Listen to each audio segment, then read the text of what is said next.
Muy buenas tardes, bienvenidos a todos a OVNIs y demás paranormalidades. ¿Cómo estás, Lautaro? Bien. ¿Todo tranqui? Sí, acá me está manejando la música, Lauti. Hoy no se quedó dormido en casa. Hoy estuve estudiando inglés, muy bien. Así que vamos bien. Y bueno, Leonela sigue estudiando, así que le esperamos mañana con todo a Leo. Le esperamos con todo. Hoy tenemos un tema bastante impresionante. Dos temas, en realidad. Dos temas que se hicieron película, ¿sí? Uno se hizo una película en Estados Unidos sobre el caso Travis Walton. El caso Travis Walton fue un caso muy importante de contactos del cuarto tipo. Y acá en Argentina tuvimos el caso del niño Juan Oscar Pérez en Venado Tuerto, del cual también se hizo una película el año pasado. Y bueno, son casos bastante parecidos, así que hoy vamos a tocar esos dos temas. Pero antes que nada quisiera leerles una noticia que no tiene nada que ver ni con ovnis, ni con fantasmas, ni extraterrestres, ni nada de eso, sino que tiene que ver con algo que a mí me apasiona desde muy chiquito. Y vamos con la música para entrar en tema.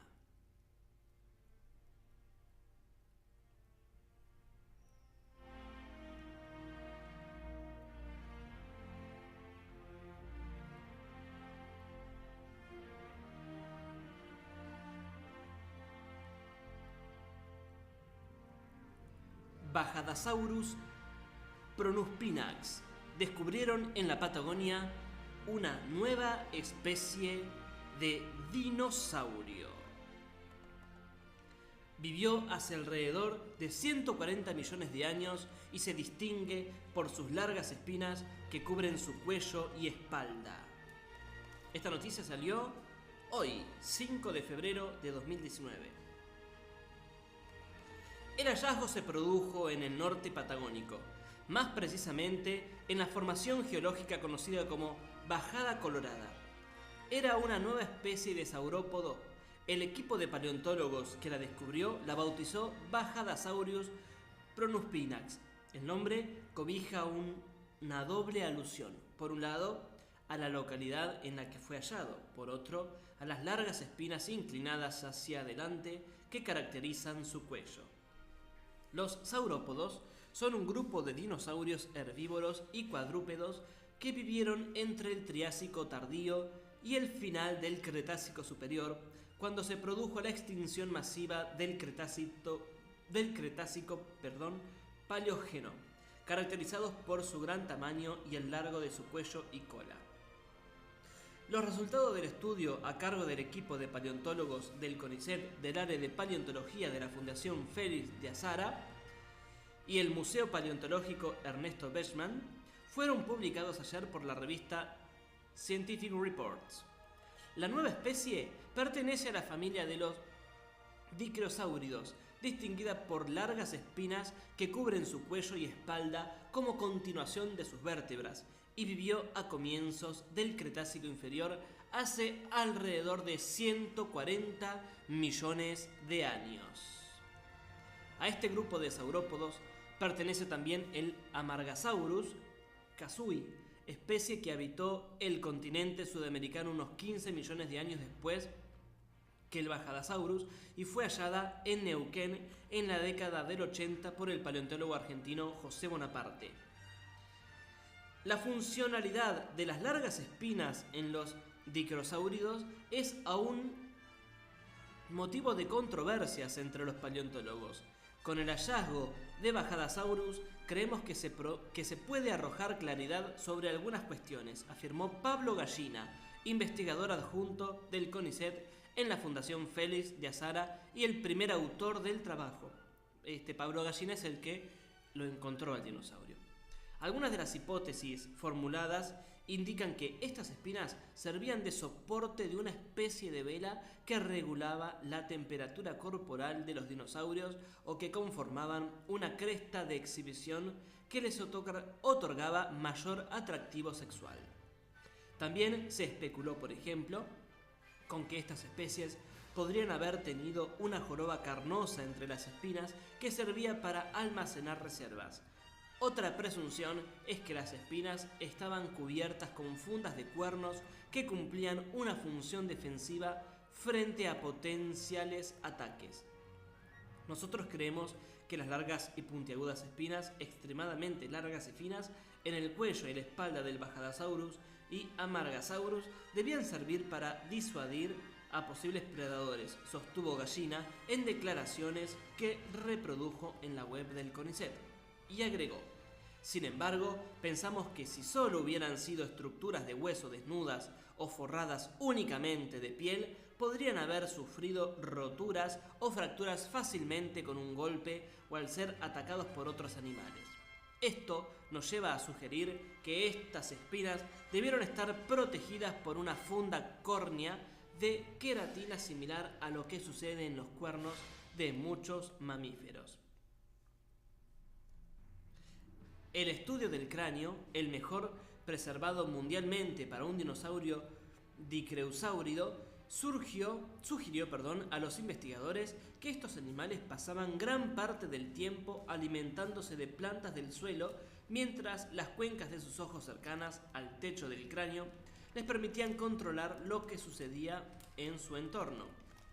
La importancia de este estudio radica, entre otras cosas, en que nos permite conocer un poco más sobre los dinosaurios que habitaron la zona de la Patagonia Norte, mucho antes del reinado que ejercieron durante el Cretácico Superior grupo de dinosaurios como los saurópodos titanosaurios o los terópodos habilisaurios, sobre los que sabemos mucho más.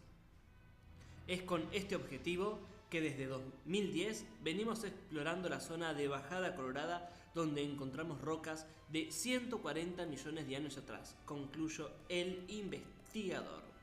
Y bueno, para saber un poquitito más sobre este Bajadasaurus, vamos a la nota que hicieron en el CONICET al investigador Gallina, que no me acuerdo el nombre. Presentando este nuevo dinosaurio que se llama le dimos el nombre de Bajadasaurus pronuspinax, salió publicado hoy, que es un nuevo dinosaurio herbívoro, estos de cuello largo, cola muy larga, 4 patas y cabeza pequeña, que proviene de un periodo de tiempo que es muy poco conocido, que se conocen muy pocos restos fósiles en todos lados, y del cual hemos encontrado un cráneo bastante completo, que es, de hecho, la familia a la cual pertenece Bajadasaurus, que es la familia de Dicraeosauridae, es una familia de dinosaurios herbívoros, es el cráneo más completo que se conoce para ese grupo, y además presenta la particularidad de tener las espinas neurales de las vértebras del cuello sumamente alargadas, que nosotros estimamos, de acuerdo a la forma de las espinas, la forma del cráneo, de que este animal las utilizaba a modo de defensa en el momento en que estaba alimentándose, que era siempre a ras del suelo, comiendo vegetación muy baja. Estas espinas, digamos que repelían el ataque de posibles predadores. Lo que nosotros pensamos es que, a partir de otros estudios que se han realizado sobre ejemplares parecidos, es que por encima de esa espina ósea había un recubrimiento córneo, del mismo material que nosotros tenemos, por ejemplo, que componen las uñas nuestras o el pelo, que sería la parte más larga y la parte aguzada, digamos. Serían bastante más largas de lo que es en sí la espina de hueso. Se han encontrado fósiles emparentados, dinosaurios emparentados a Bajadasaurus, uno en la provincia de Chubut, que también tiene las espinas dirigidas hacia adelante, pero son mucho más cortas, o sea, espinas así, hacia adelante, y con esta longitud solamente en Bajadasaurus. Esa es una de las grandes novedades de este nuevo dinosaurio. Hicimos campañas casi todos los años, ahora a mediados de febrero vamos a volver a ir, y nos quedan muchos años porque el yacimiento donde encontramos Bajadasaurus y otros dinosaurios que ya hemos publicado y otras cosas que tenemos en el laboratorio en preparación y en estudio, el lugar sigue, o sea, el nivel con fósiles sigue, así que tenemos para muchos años más. Y no solo ahí, tenemos proyectos en común también en otros lugares de la provincia, así que estamos con trabajo por varios años.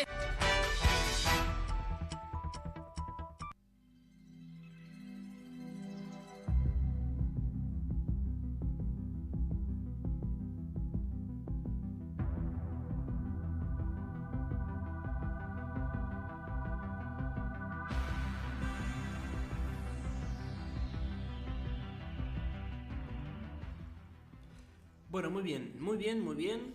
Esto fue la nota sobre el Bajadasaurus. Realmente, si bien por ahí no tiene mucho que ver con tema ovni y tema fantasmas o parapsicología, creo que es algo importante para comunicar porque, bueno, es un hallazgo argentino, una nueva especie de dinosaurio nunca antes vista y bueno, me pareció pertinente compartirla con ustedes hoy en el programa de Jaime y Paula en Mañanas Triunfenses. También la leyeron y bueno, también la quería compartir con la audiencia que tengo con ovnis y demás paranormalidades. Y ahora, para comenzar en el siguiente bloque, el caso de Travis Walton, vamos a un temita musical que se llama... ¿Cómo se llama? Sebastián Yatra y Reik. Un año de Sebastián Yatra y Reik, elegido por Lautaro, que le gusta toda esa música. Lindo.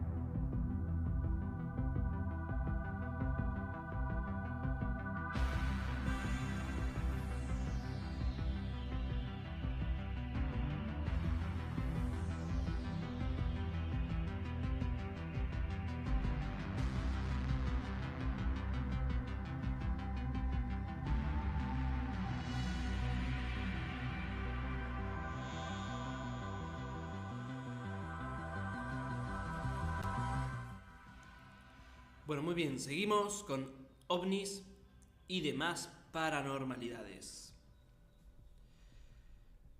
Bueno, como dije anteriormente, tenemos dos casos sobre abducciones, sobre todo en realidad. No solamente fue una abducción, sino también hubo mucho contacto, tanto con Travis Walton como con Juan Oscar Pérez.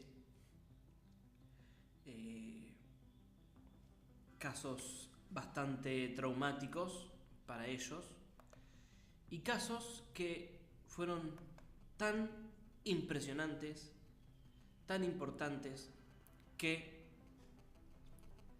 decidieron hacer películas sobre eso.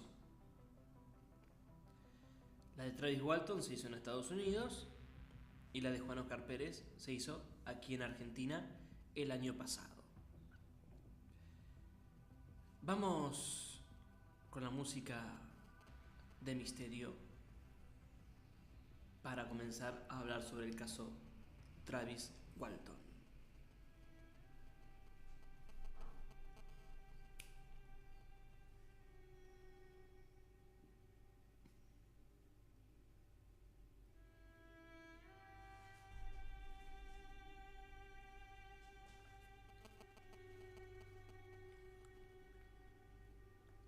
Travis Walton, el abducido más famoso. Uno de los casos de abducción que forma parte de los considerados clásicos es, sin dudas, el protagonizado por Travis Walton, un incidente ocurrido cerca de Snowflake, en Arizona, Estados Unidos, el 5 de noviembre de 1975. Walton, un empleado forestal de 22 años de edad, trabajaba con un equipo de madereros en el Parque Nacional Stigreaves. El hecho ocurre por la noche cuando Travis y 6 miembros del equipo se movilizaban en una vieja camioneta de regreso a sus casas luego de un arduo día de labor. En determinado momento del viaje, los sorprendió en la oscuridad de la noche una intensa luminosidad que en un principio confundieron con un incendio, pero al acercarse a la zona constataron que se trataba de un objeto similar a un plato que se encontraba suspendido en el aire, a una altura que calcularon en unos 300 metros y que emitía un sonido muy agudo. Travis Walton se bajó rápidamente de la camioneta y corrió hacia el claro del bosque donde estaba el objeto, ubicándose debajo de él para observarlo mejor, mientras sus compañeros desde el vehículo lo llamaban desesperados.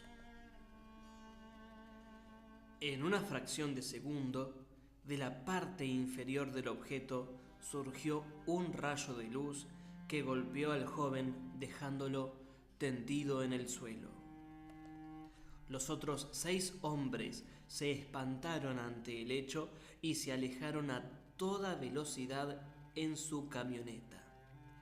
Después de un rato de loca carrera, pararon con la seguridad que el objeto no los perseguía y entre gritos y discusiones decidieron regresar en búsqueda de su compañero y amigo sin saber si estaba muerto o solo desmayado.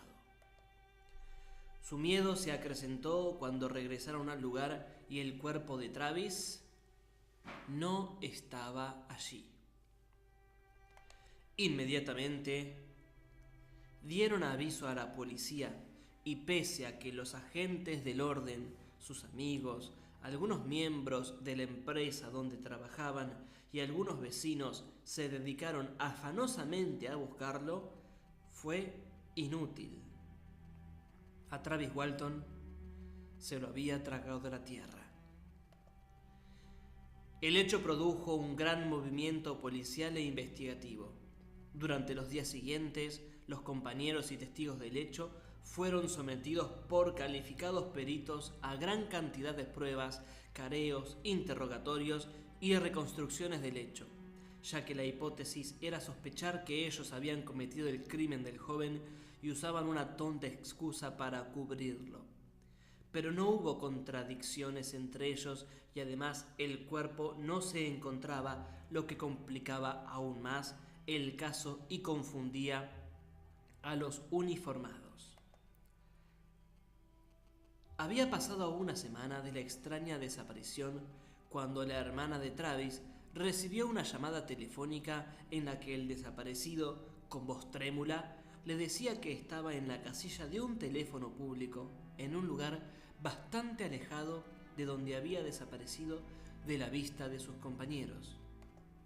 Cuando las autoridades y sus amigos fueron a buscarlo, lo encontraron acurrucado en un rincón, totalmente desnudo, muy desmejorado y con el rostro desencajado por el terror.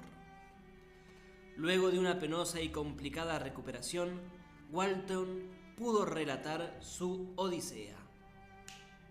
Él recordaba haberse parado debajo de esa inmensa nave redonda y recibir un rayo que como un golpe eléctrico lo desmayó. Cuando despertó, lo hizo en una habitación parecida a la de un hospital, pero toda metálica. Recuerda haber estado no en una cama, sino en una fría plancha de metal y a su lado 3 extraños seres, totalmente pelados, alrededor de 1,5 metros de altura, que ignorando completamente sus gritos, procedieron a introducirle objetos para él desconocidos, tanto en sus ojos como en su nariz. Después de un tiempo no determinado de sufrimientos y terror, apareció un ser humano, un hombre alto, de alrededor de 1,80 metros, con casco, aunque a pesar de este, pudo observar su pelo castaño rubio y sus ojos color marrón.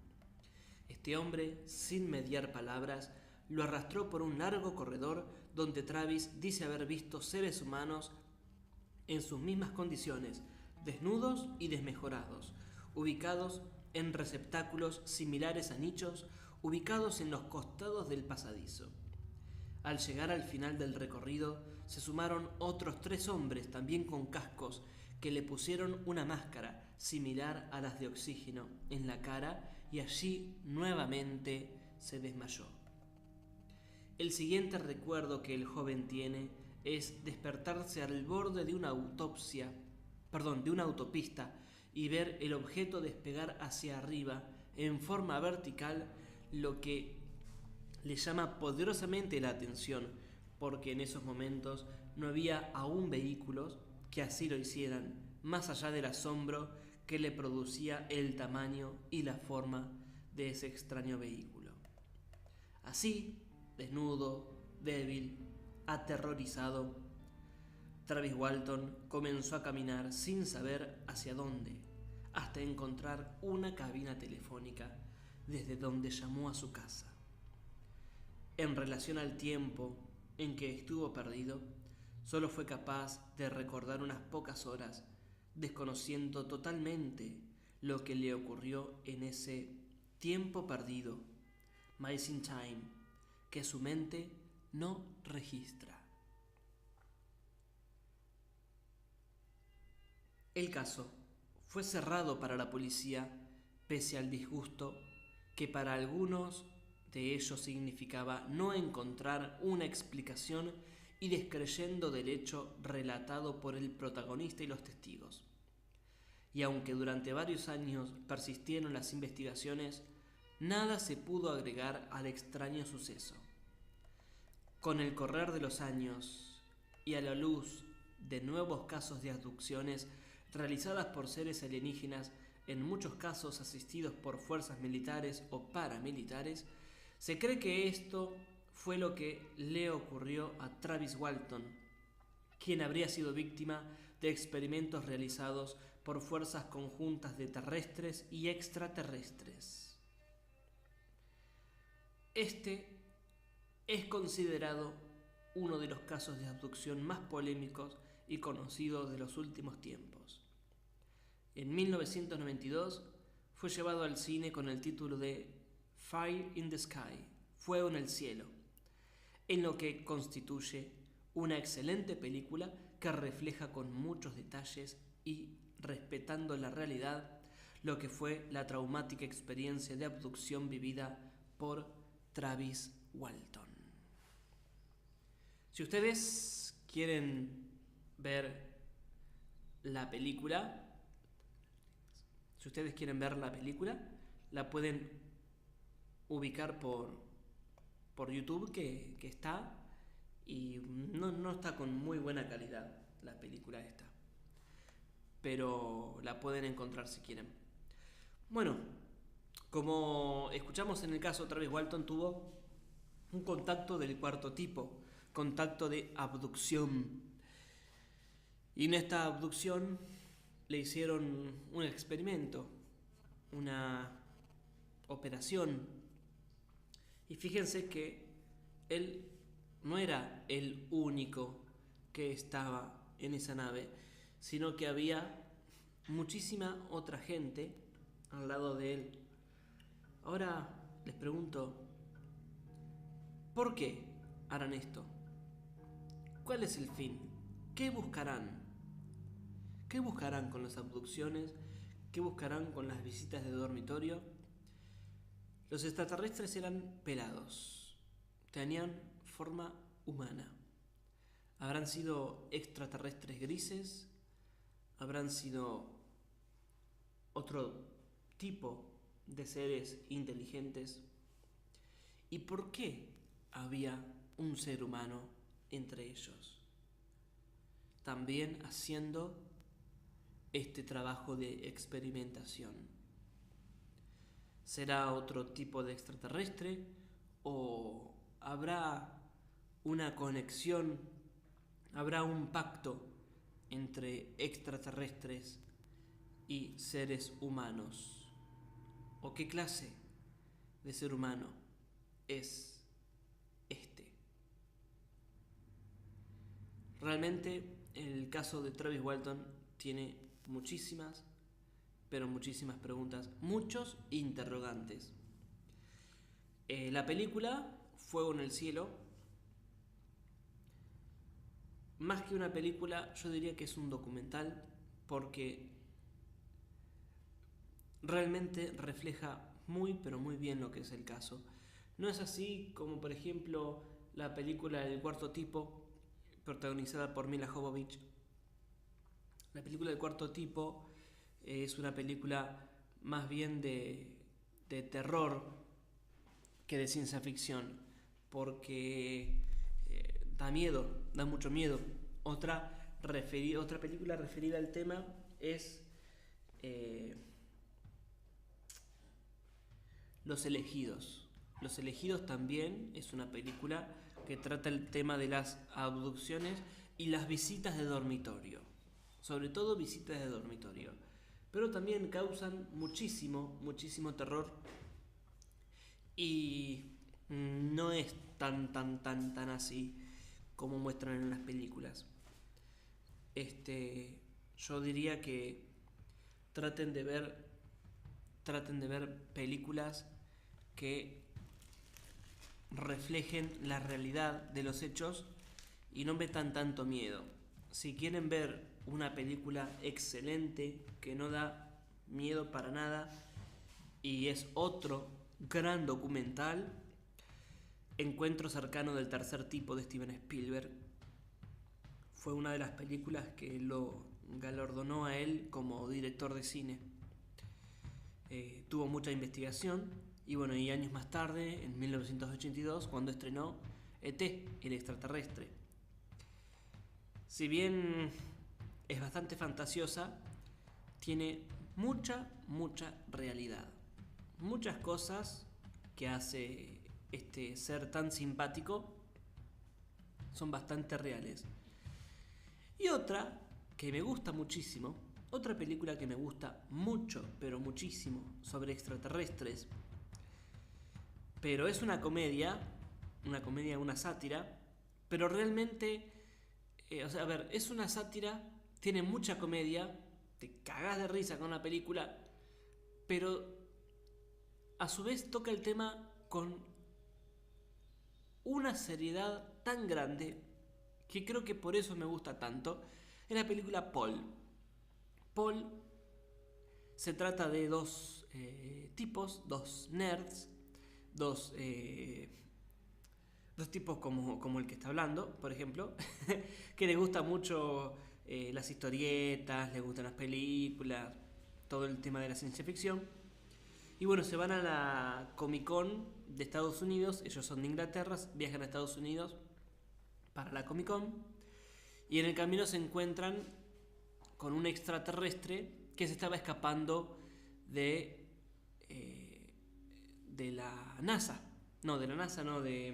Área 51, que lo querían perseguir para sacarle las células madres y hacer experimentos con él. Y bueno, y realmente es una comedia muy desopilante, pero tiene muchas cosas que hacen que son reales en el mundo extraterrestre. Así que se las recomiendo. Entonces, les recomiendo la película Fuego en el Cielo de Travis Walton. Les recomiendo la película Paul. Les recomiendo la película, ¿cuál dije? Contacto del tercer tipo. Y, por supuesto, una de mis favoritas, E.T., el extraterrestre, de Steven Spielberg. ¿Qué me decías, Lauti? ¿Uno qué? No, la parte de que Paul Ajá. hace así. Ah, sí. Sí, es un... Paul se escribe Paul. P-A-U-L. Y ese es el nombre del extraterrestre. Es bastante picarón, bastante grotesco, pero realmente es muy divertida y muchas de las cosas que se tocan en la película son reales, se los digo con conocimiento de causa. Bueno, hablando de marcianos, de extraterrestres y todo eso, vamos a un temita musical para poder seguir con el siguiente caso, que es sobre este niño de 12 años que tuvo un encuentro cercano del primero, tercero y cuarto tipo. Vamos con Los marcianos llegaron ya.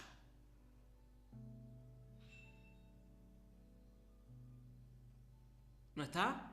No. A ver, a ver, a ver. Sí, acá está.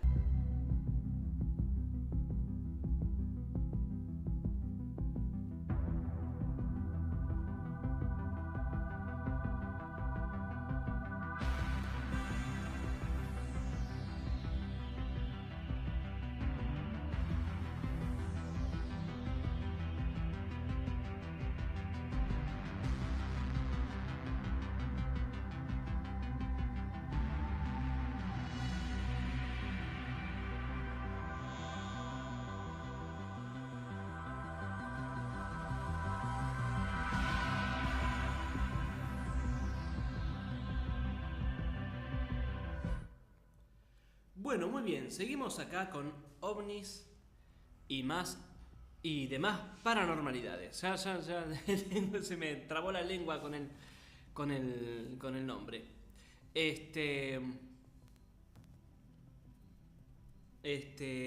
¿Cómo es esto?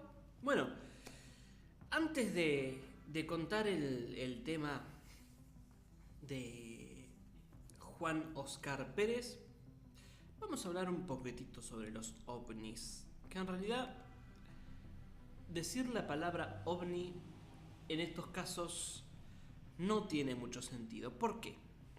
Porque ovni es objeto volador no identificado. ¿Qué significa esto? Que es algo que vemos en el cielo, algo que está volando, y no sabemos lo que es. Puede ser un pájaro, un avión, un satélite, un globo aerostático, etcétera, etcétera, etcétera. Entonces, en estos casos, tanto en el de Travis Walton, que estuvimos escuchando anteriormente, como en el de Juan Oscar Pérez, ya no pasaría a ser ovni, sino pasaría a ser VED. ¿Qué es un VED? Un vehículo extraterrestre dirigido. ¿Por qué es un vehículo extraterrestre dirigido y no un VED? Porque los testigos descubrieron, mejor dicho, tuvieron conciencia de que lo que están viendo no es algo que no saben lo que es, sino que tienen conciencia de que es una nave espacial, un plato volador, una nave extraterrestre, o como ustedes quieran llamarle. Juan Oscar Pérez dijo que era como un sombrero que estaba volando. Bueno, puede ser, ¿sí? Cada uno le da la forma que quiere, la forma con la cual está acostumbrado. En la Biblia aparecen carros de fuego. A ver, ¿qué son los carros de fuego? ¿Por qué carros? Porque en aquel tiempo, cuando transcurría todos los escritos de la Biblia, lo único que se conocía como medio de transporte eran carros o carrozas, ¿sí? Las carrozas de fuego. Una carroza era un medio de transporte, ¿sí? Entonces, cuando en la Biblia aparecen las carrozas de fuego, cuando aparecen esas luces que tienen dioses adentro, estamos hablando de ovnis, ¿sí? O mejor dicho, de vehículos extraterrestres dirigidos.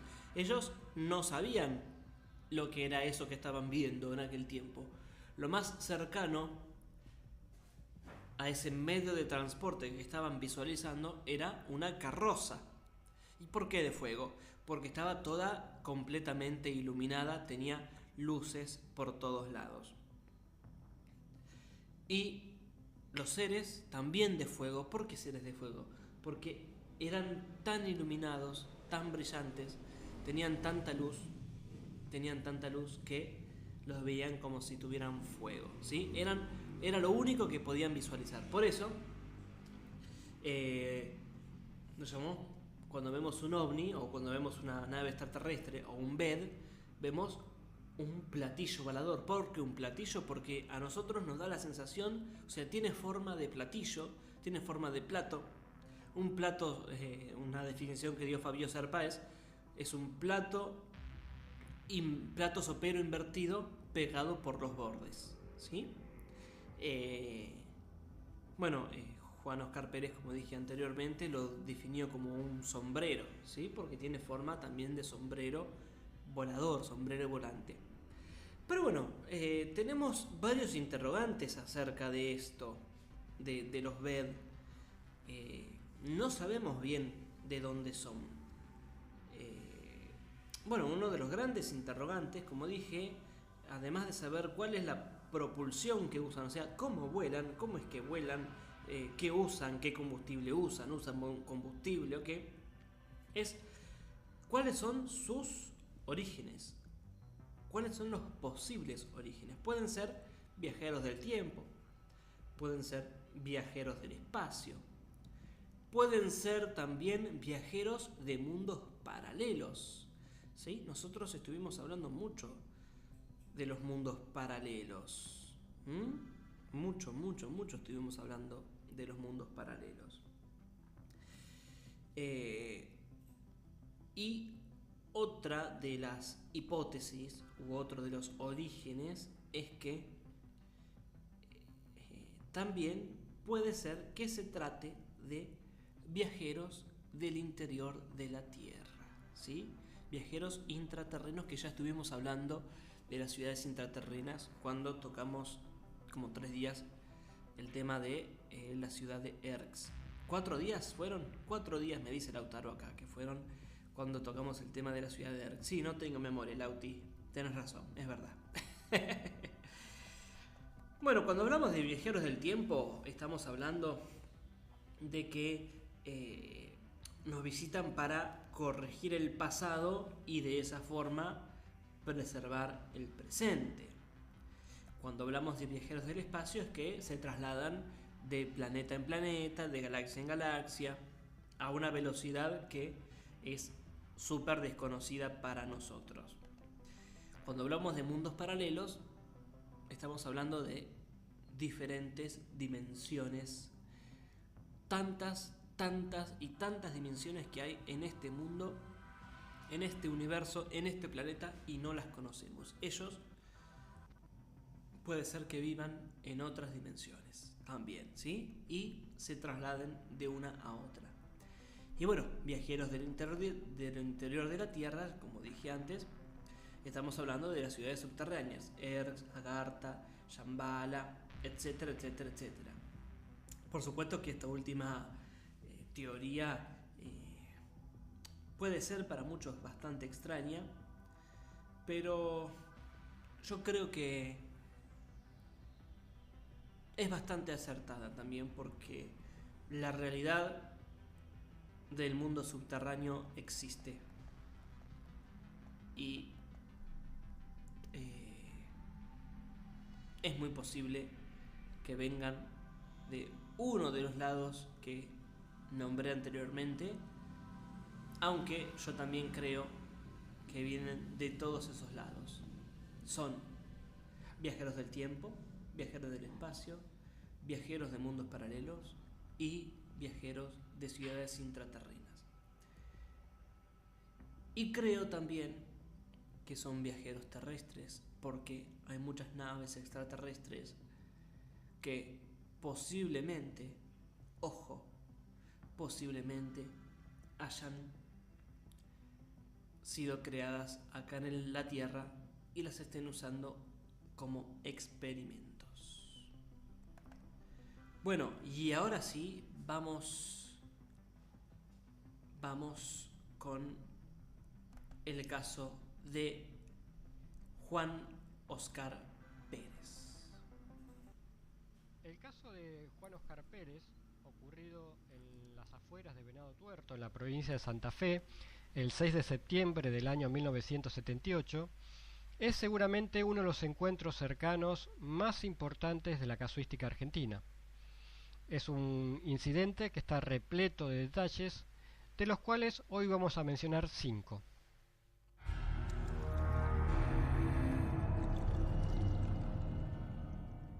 Número 1. Seguramente uno de los detalles más recordados del caso ocurrió cuando Juan Oscar Pérez se acercaba con su caballo, llamado Cometa, hacia esa nave, hacia ese objeto que estaba posado en tierra, desciende del caballo y hace una acción muy natural para él, que es atar el caballo a la escalera de la nave. Este hecho, reitero, tan natural para él, tan lógico, fue un detalle por el cual el caso fue recordado por muchos años. Quizás mucha gente no conocía el nombre del testigo o la fecha del incidente, pero recordaba aquel incidente, aquel caso donde el testigo ató el caballo a la escalerilla de la nave. Se acerca uno grandote ahí arriba, se baja, estuvimos ahí, y subo después, sube él para arriba, subo, ato mi caballo en la escalera, y bueno, ahí es donde se me lastima el caballo porque yo adentro. Número 2. Una vez en el interior de la nave, Juan Oscar Pérez quiere seguir avanzando dentro de la misma, pero se choca contra una especie de pared invisible o vidrio, el cual él no podía ver, y lo más llamativo es que el ser más pequeño que estaba dentro de la nave aparentemente podía traspasar esa pared o ese vidrio invisible. Me choqué contra un vidrio, vamos a decir, un vidrio uno sí o sí lo ve, lo distingue lo que es un vidrio. Ellos pasaban por ahí y yo todavía voy hasta donde está el chiquitito porque pasa por ahí y me vuelvo a chocar. Número 3. El ser más pequeño que estaba dentro de la nave estaba como trozando carne, cortando carne sobre una mesada.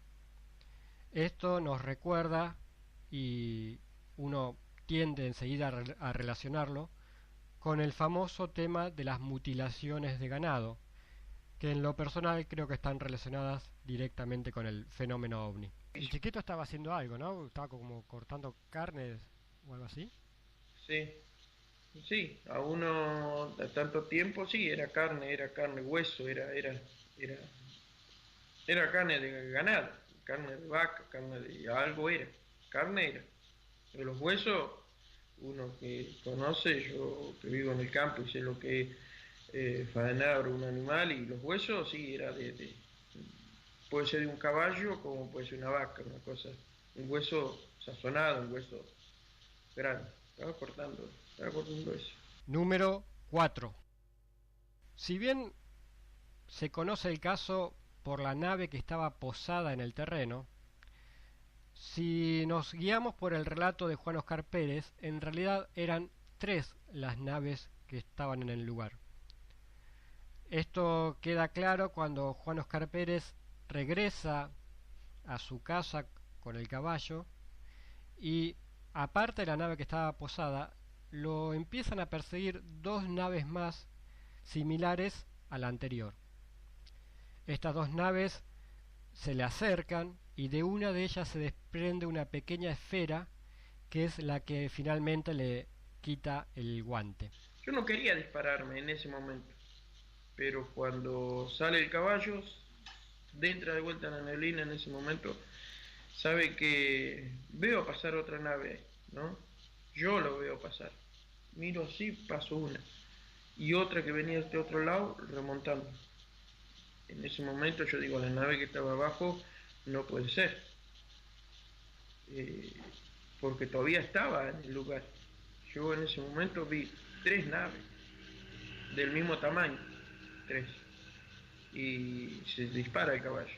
Cuando esas naves me pasó una, pero al ra, fuerte. Me asusté, me agaché del caballo y me prendí y lo dejé que dispara. Y después, como estaba lejos, racioné. Llega a pisar una cueva, llega a rodar. Y el guante de un lado, pesado. Me amacaba por un lado para otro, pegaba sobre el caballo. Estaba como suelto. Así que sostenía una cosa y, bueno, lo que quería era irme, llegar. Bueno, yo llego a la estancia, llegando a la estancia, sobre más o menos unos 300 metros antes de llegar a la estancia, yo lo veía entre medio de la neblina, que se acercan las dos naves cerquita y largan algo más chico, ¿no? Y se pegan entre sí. Ese me pasó 3 o 4 veces, muy fuerte, amigo, muy fuerte, pegado acá a la espalda, muy fuerte, fue muy ahí. Número 5. El último detalle que quería mencionar de este caso es un aparente tiempo perdido. Cuando Juan Oscar Pérez regresa a su casa, un familiar le reclama por la demora, diciéndole que se había tardado más de media hora, 40 minutos. Pero para Juan Oscar Pérez todo el incidente fue muy corto, por lo tanto esta diferencia en la apreciación del tiempo tal vez nos dé la pista de que hay un tiempo perdido en este caso. Y mi hermano que estuvo en la tranquera, para mí fue un ratito, para mí fue ir y volver. Y mi hermano dice, tú viste, no sé, 40 minutos, más de media hora, ¿cómo va a volver tan tarde?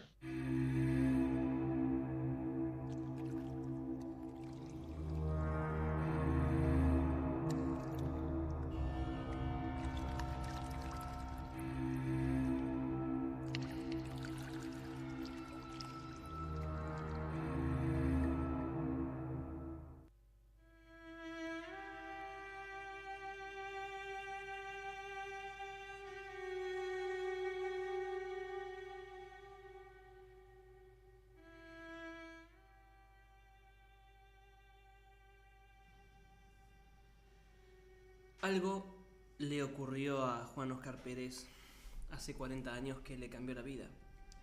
Fue algo sobrecogedor. Un encuentro con lo sobrenatural que no supo encajar hasta hace bien poco, cuando un cineasta argentino los llevó a la comunidad Barigüi en Paraguay. Juan tenía 12 años cuando sucedió. Vivía en la finca La Victoria, en la localidad de Venado Tuerto, provincia de Santa Fe, junto a sus 2 hermanos y su padre. Corría el mes de septiembre de 1978, cuando éste le encargó ir por los caballos por la mañana.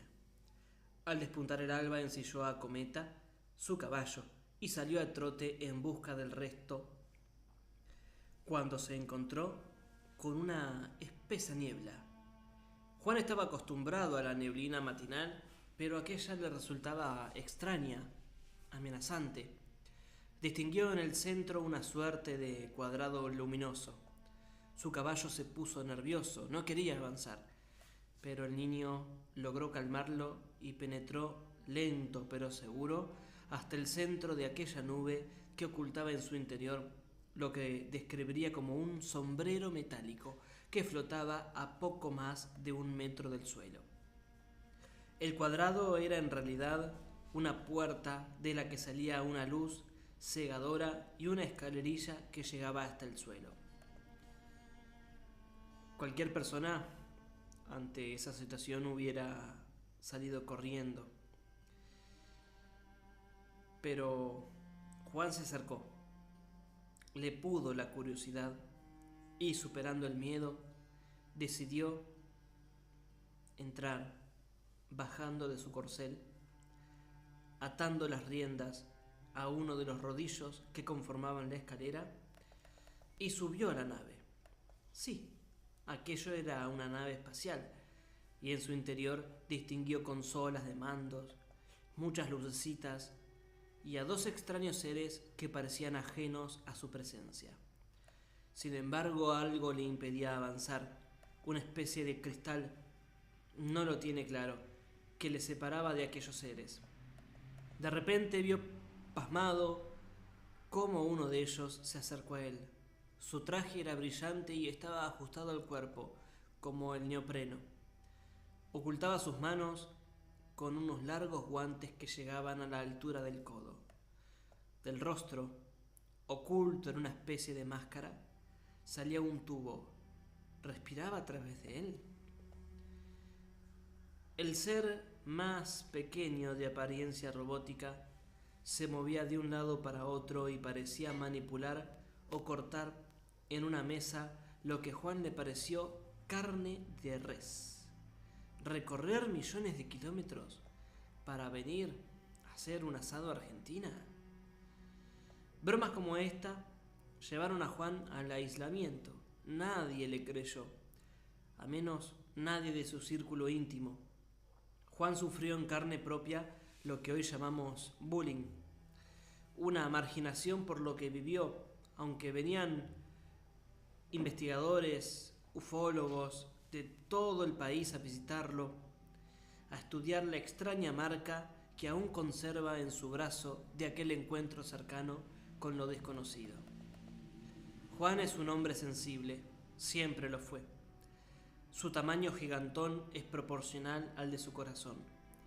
Por eso no es extraño que cuando la Federación Argentina de Estudios de Ciencia Extraterrestre lo invitó a contar su experiencia en el 10º Congreso Nacional de Ovnilogía, celebrado en Rosario en noviembre de 1988, el joven de 12 años rompiera a llorar y no pudiera terminar su relato. Supongo que nunca imaginaría que aquel certamen iba a ser una pieza clave en su evolución personal y espiritual. Y es que un video del Congreso, con aquel niño rompiendo a llorar, conmocionó al director Alan Stivelman, que se interesó por el caso y fue a ese encuentro.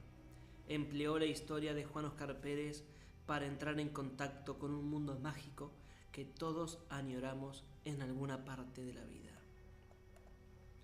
Para Stivelman, a lo desconocido lo demonizamos, le tenemos miedo. Y a través de Juan quiso descubrir si el fenómeno es real o se trata de una simple invención.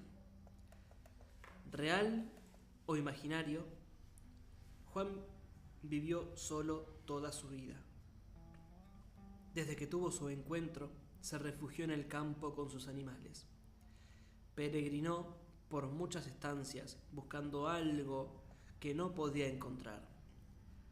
Respuestas al dolor existencial de no entender por qué le tocó vivir aquello. Se sentía un bicho raro hasta que dio con él. Pasó 3 semanas junto al testigo en las que tenía que conseguir que se sintiera cómodo.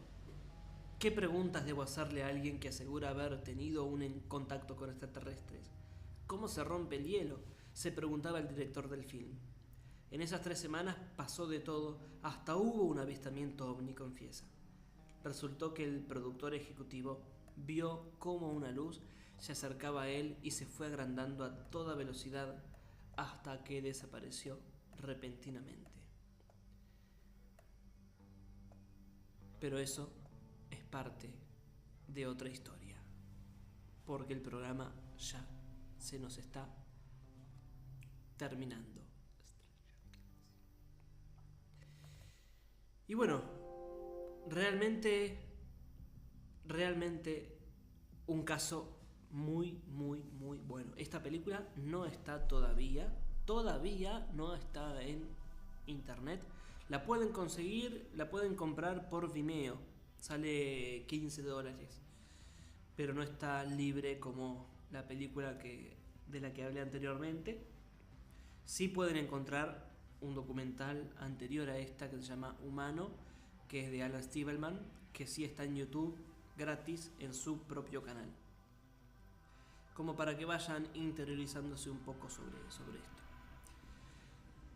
Bueno, antes de terminar el programa, acá estoy con Jaime Luberriaga, y justamente ayer que estuvimos hablando de los mitos populares, hablamos también de Gilda. Me contó algo que me llamó mucho la atención y me gustaría que él lo vuelva a narrar. Jaime, contame, ¿qué pasó mientras estaban filmando la película de Gilda? ¿Qué tal? Muy buenas noches. Estoy lejos. Estás lejos. Ahora está bueno, perfecto. Cuando Natalia Oreiro antes de estrenar la película, hacen el especial en Telefe, porque era una coproducción con Telefe. Ajá. En la película. en una parte de ese, digamos, reconocimiento a la película, a todos los actores y a Gilda, obviamente, Natalia Oreiro para la nota y cuenta que en un día de filmación estaban todos en el set y se para la filmación, quedan todos prendidos a los handys que tenía el productor, todos los handys que tenía cada uno. Ajá. El de maquillaje, le vamos a contar a aquella gente que no sabe cómo se maneja la producción se maneja en vez de teléfono por handy, le va hablando el director a todos los... Claro, que vamos a hacer un toki-woki, ¿cómo es? Un boki-toki. Boki-toki.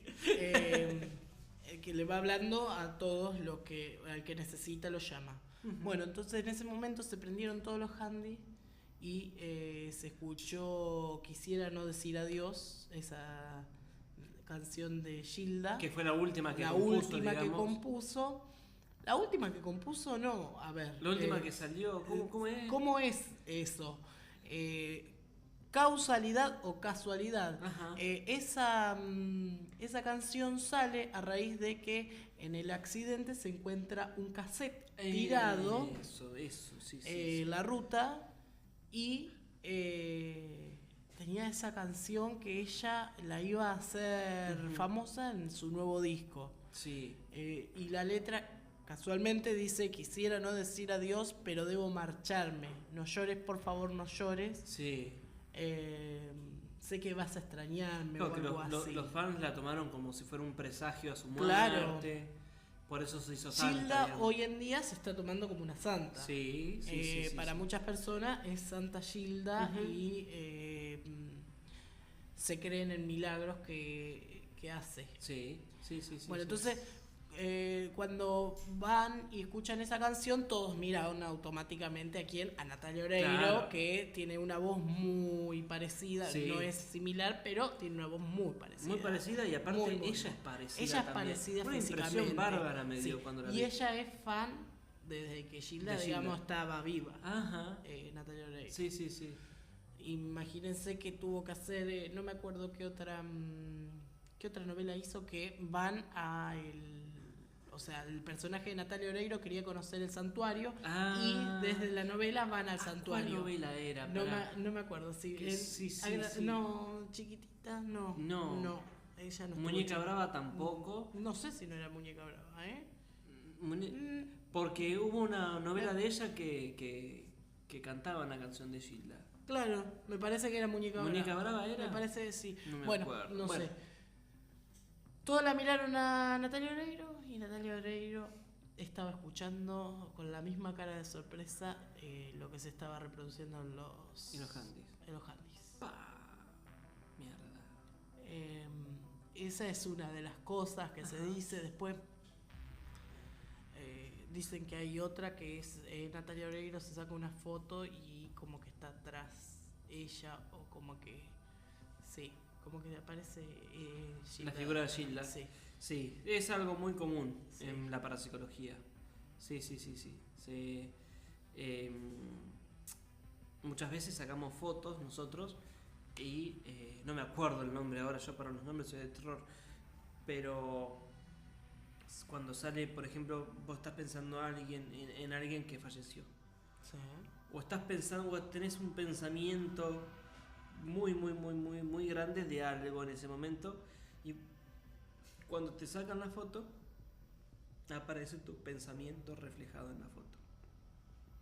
Ajá, mira, no sabía. Sucede eso. No me acuerdo el nombre, ahora lo tengo. ¿Lo saco? ¿Se puede leer? No se lee. No se llega a leer. Lo tengo en la punta de la lengua, pero no se llega a leer. No. No me acuerdo el nombre, pero sí, es un caso. Hay muchos casos de esos. Así que bueno, bien. Gracias por el aporte. Lástima que no viniste ayer, mirá, justo. ¿Viste? Sí. Justo, porque justo hablé de eso. ¿Será Gilda que nos está acompañando? Yo creo que... Capaz que Gilda nos está acompañando. Que todo los que alguna vez o los que le pasamos música, Sí. su música, los cantantes que no están, como Leo Mattioli, Gilda, Michael Jackson. Michael Jackson, o qué sé yo, Norma, Ah, que sí. hizo tantos años radio, Ajá. o algún locutor que por ahí no lo conocimos, Ujú. aquellos que empezaron, los pioneros de la radio, yo creo que nos están todos los días acompañando.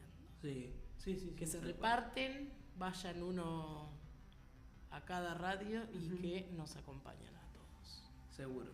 Seguro. Yo Seguro que es así. tengo fe de que cada radio tiene su ángel. Exacto. Puede ser conocido o no, Exacto.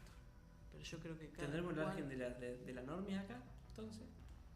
Y ojalá, Ojalá, me ¿no? encantaría. Sería- Me encantaría porque las radios eran mucho más divertidas con ellas. Sí, sí, sí, sí. Y yo creo que es lo que se está logrando estas mañanas Ujú.